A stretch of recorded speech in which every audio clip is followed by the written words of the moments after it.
Minister గారు. Sorry sir. Sir, గౌరవ సభ్యులు లేవనెత్తిన అంశాలన్నింటినీ క్షుణ్ణంగా విన్నాం సార్.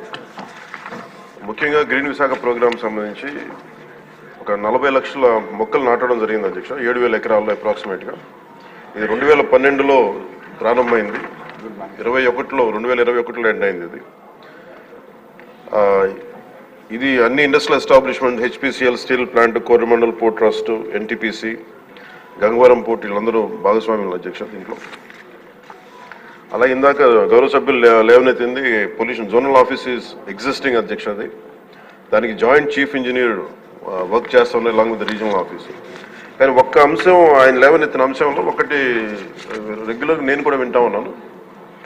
ఎవరైనా సరే ఇక్కడ కాలుష్యం ఉంది అని చెప్పి పొల్యూషన్ కంట్రోల్ బోర్డు స్థానిక ఆఫీసులకు వెళ్ళడానికి అంత ఈజీగా లేదు, అంత ఇబ్బందిగా ఉందన్నారు. ఖచ్చితంగా అది మా దృష్టిలో ఉంది అధ్యక్ష. డెఫినెట్లీ దాన్ని వాళ్ళు కరెక్టెడ్. ఎవరైనా సరే పొల్యూషన్ ఉంది అనేది మాకు ఇబ్బందిగా ఉంది అని చెప్పి పొల్యూషన్ కంట్రోల్ బోర్డుకి ఏ ఆఫీస్కైనా వెళ్ళేలాగా ఆ చర్యలు తీసుకుంటాం అధ్యక్ష. ఇది ఆల్రెడీ ఇనిషియేట్ చేసాం, ఇది కొంత ఇనిషియేషన్ కూడా జరిగింది అధ్యక్ష. అది అలాగే జల కాలుష్యం, వాయు కాలుష్యంతో పాటు జల కాలుష్యం, భూ కాలుష్యం ఇవన్నీ కూడా పరిగణలోకి తీసుకుని పనిచేస్తున్నాం అధ్యక్ష.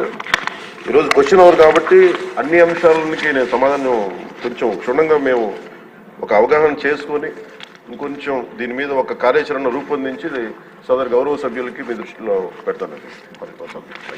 మంత్రి గారు, నా సూచన ఏంటంటే విశాఖపట్నం మీ నగరం మీకు ఇష్టమైన నగరం అంచేత అక్కడ సభ్యులు చెప్పింది మాత్రం వాస్తవం, మీకు కూడా తెలుసు. మీరు ప్రత్యేకంగా ఒకసారి వచ్చి ఇన్స్పెక్ట్ చేస్తే బాగుంటుందని నా ఉద్దేశం. కాకపోతే మనకి ఏముందంటే ఒకసారి అన్ని సంపూర్ణంగా అవగాహన చేసుకొని ఒకసారి, ఎందుకంటే భౌతిక ఒకసారి వెళ్ళి ఇవన్నీ అనుబంధంలో ఉన్న డీటెయిల్గా ఉన్నాయి సార్, ఎనెక్చర్లో డీటెయిల్గా ఉన్నాయి, ఒకసారి చూడండి. అలా కాకుండా నేను సభాముఖంగా ఈరోజు మాటిస్తున్నా అధ్యక్ష, నేను ప్రత్యేకించి దీని భౌతిక పర్యవేక్షణతో పాటు అన్ని చేస్తాను ఖచ్చితంగా. ఎందుకంటే మన తీర ప్రాంతాలని, ముఖ్యంగా మన విశాఖ నగరాన్ని కాలుష్యం నుంచి కాపాడాలని నిరంతరం తపన పడే వ్యక్తులు నేను ఒకరిని. ఖచ్చితంగా ముందుకు తీసుకెళ్తాను అధ్యక్ష. ప్రజలకు క్షేమకరంగా ఉండేలాగా ఇది వాయు కాలుష్యం నుంచి, జల కాలుష్యం నుంచి ప్రజలు రక్షించేలాగా